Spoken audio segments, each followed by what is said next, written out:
How are you out there?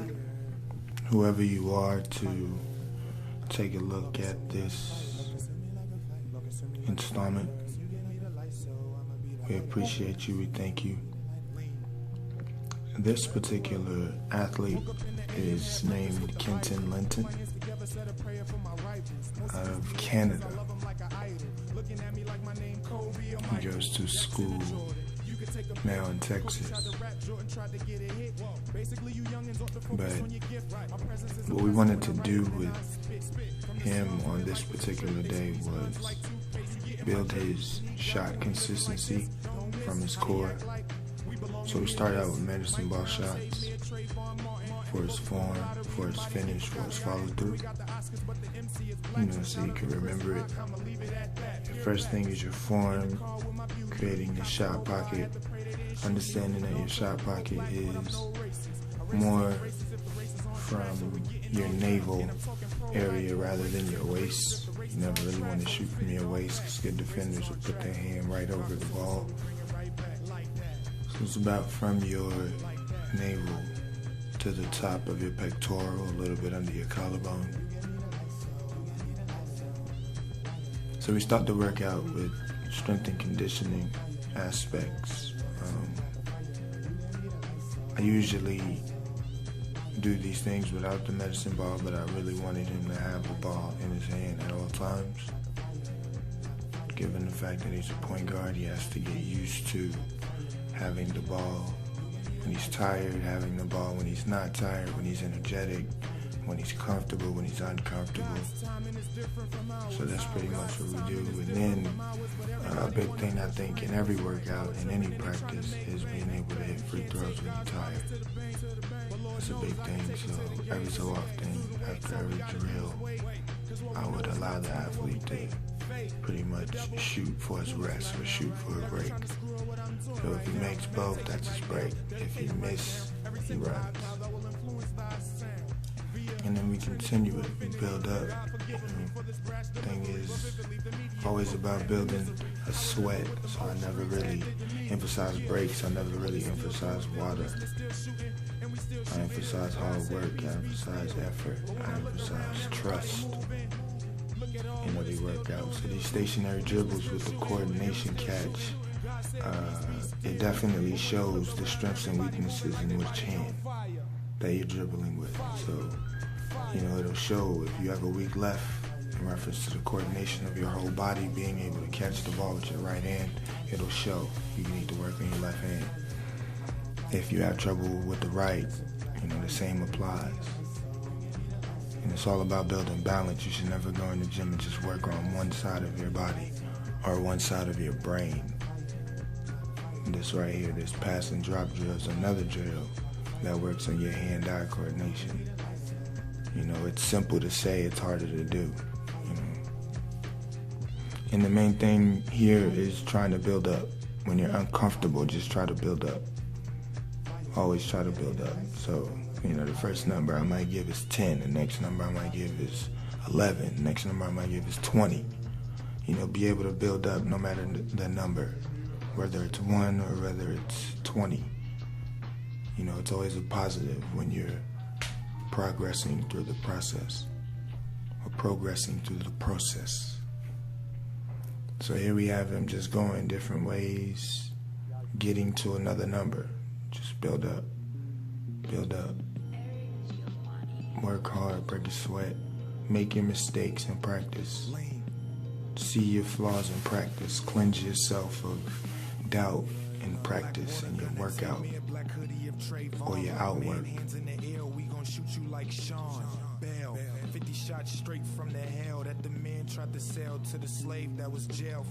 The main objective is training both sides of your mind.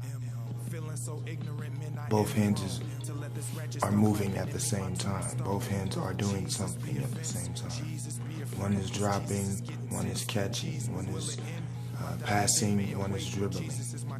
So no need to be late, we met earlier in my sin. When hit the fan, is you still a fan? When hit the fan, do you flip the plan? When hit the fan, do you... The big key here is if you mess up on a drill, Never frustrate. Never frustrate yourself. Never get frustrated. Just separate yourself real quick. Sprint to the other end. Get yourself in a different mindset. Score, dunk, layup, hit a jumper.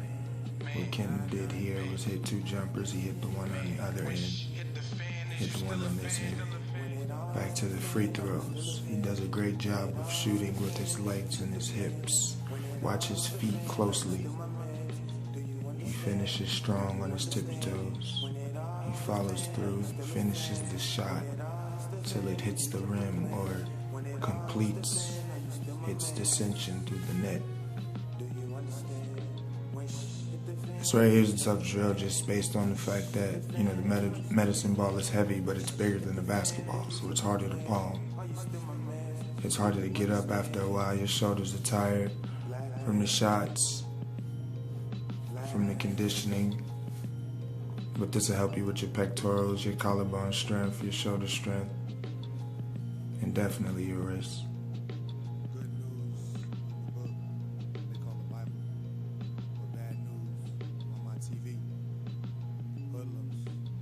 So we're gonna take the scissor drill, or the Jordan drill is what I call it, when he did it on Larry Bird back in the 80s.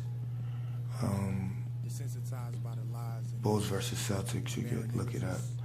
But he did it to him on the baseline, and it's a move I've always liked to see and do. So we're gonna have him start combo moves, where he goes by 2s, you know, then you get it to 4s, then 6, but he's going by 2 each cone, and then when he gets to the final cone, he's gonna spin off with his offhand, split, possible defender, possible pick,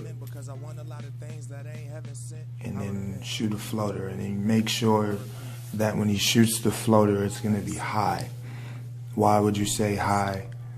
That might mess with the level of accuracy. No, if you shoot it with touch, it won't mess up the level of accuracy, but you want to shoot it high so that those around you who are rebounding can get an easier rebound. If you shoot it direct, especially if you're the point guard, and it hits the back rim, that's going to start a fast break for the other team, which is going to lead to a serious dunk, and everybody in the crowd looking at you crazy. Zero Kingz.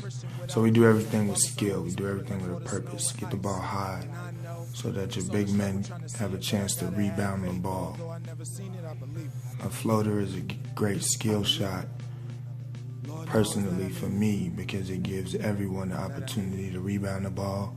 It gives your high flyers, your globetrotter type of athletes the opportunities for tip jams.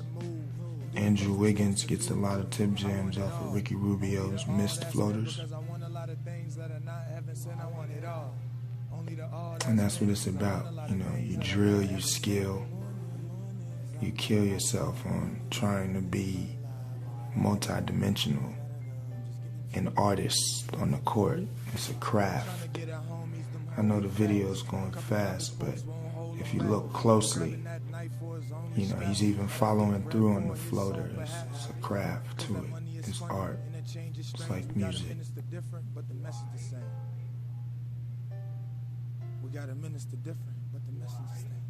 If you get that shot high enough, that I'm showing them right there, if you get it high enough, it'll just drop straight in.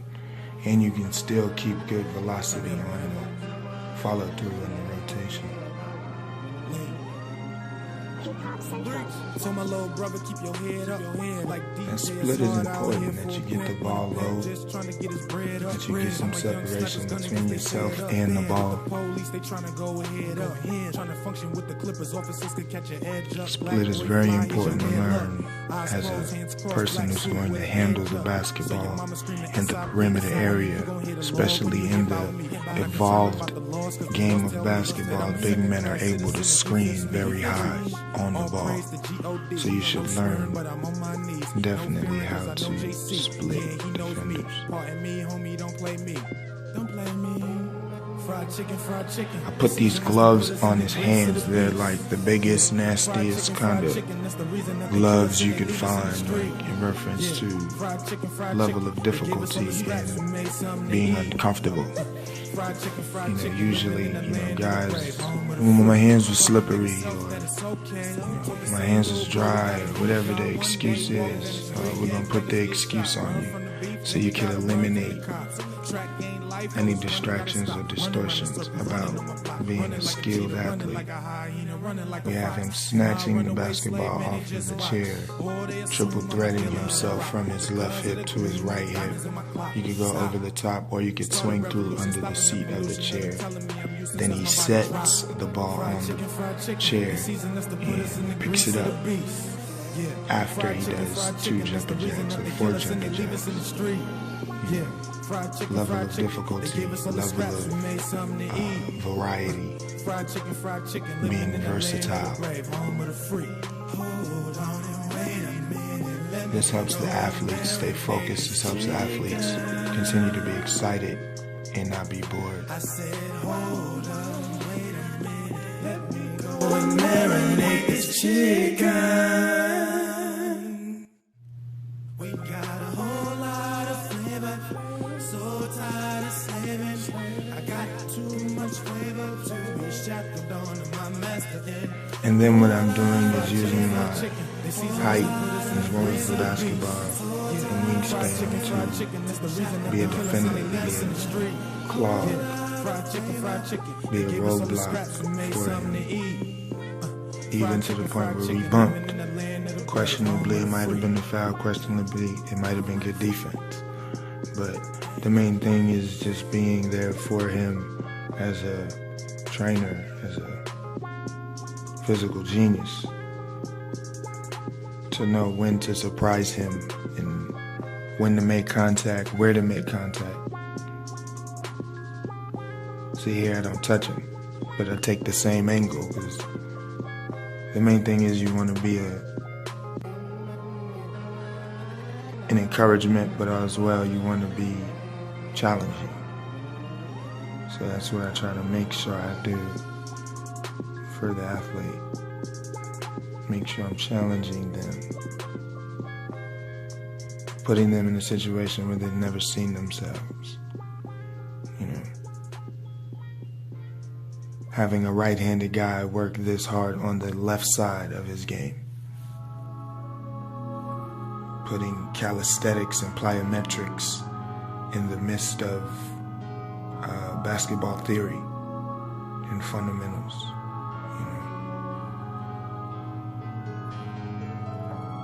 Add some unusual scenarios with game situations.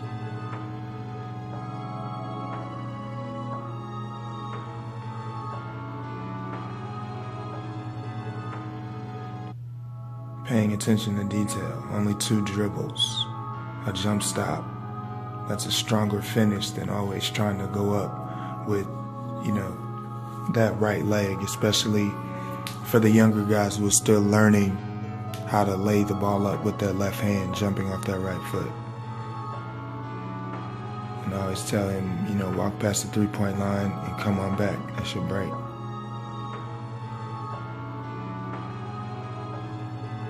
Work yourself till you can't work no more. Outwork the unseen person. Outwork your idol.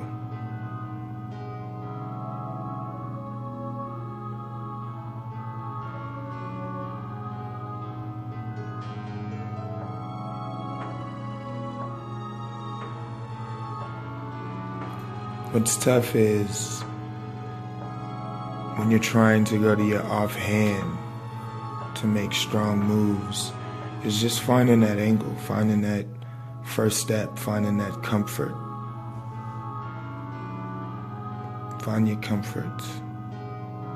So here, while he's putting on the wading gloves, I'm kind of showing him a move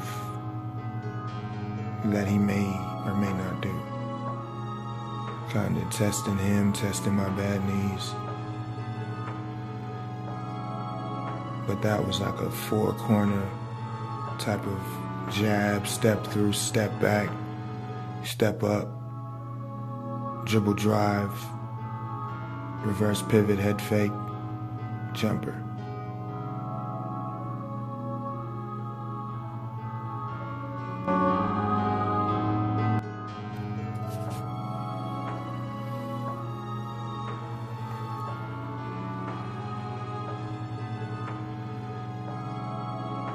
And when I say like it's an art form, it's a craft, you always want to understand what you're doing.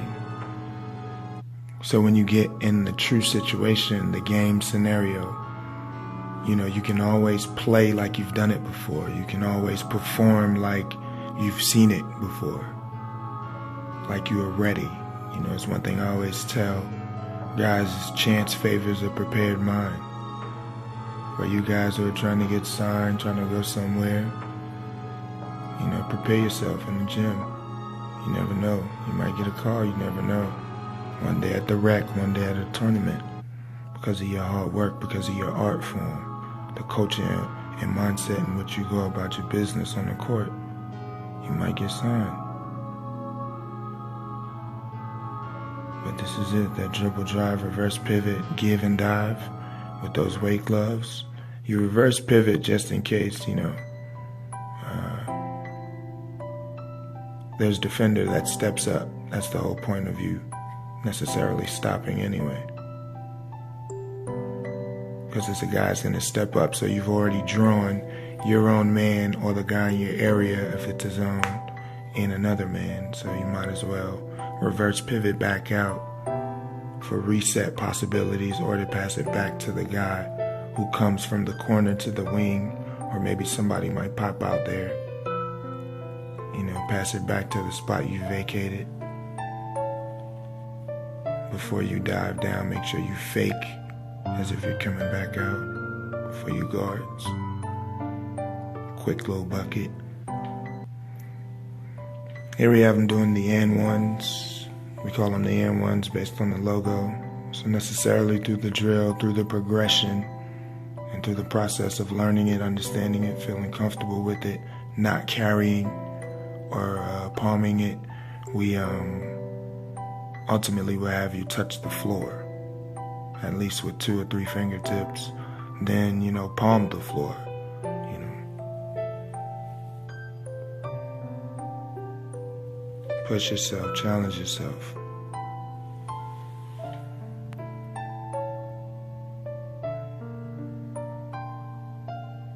Shooting off the dribble is a art form that I think Stephen Curry has redefined.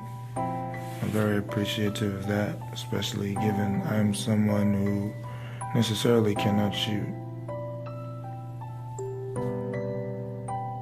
Kenton's a really good shooter at times, very streaky, and you know, he has awesome feet and he has an awesome finish when he's shooting with confidence.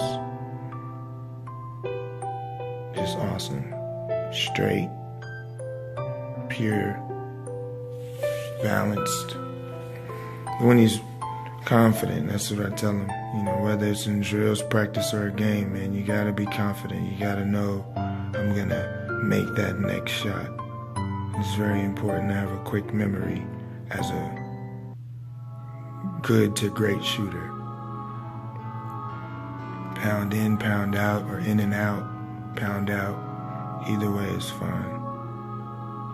You just want to challenge yourself. You want to do it with both hands, and that's something that, as he's going around the court, this is real live action. Necessarily not him running from spot to spot. A trot is fine, but the actual habitation of the move, living within the move, abiding in that move, understanding why you would do 2 dribbles, why you would do 4. You know, using both hands as you come the other way.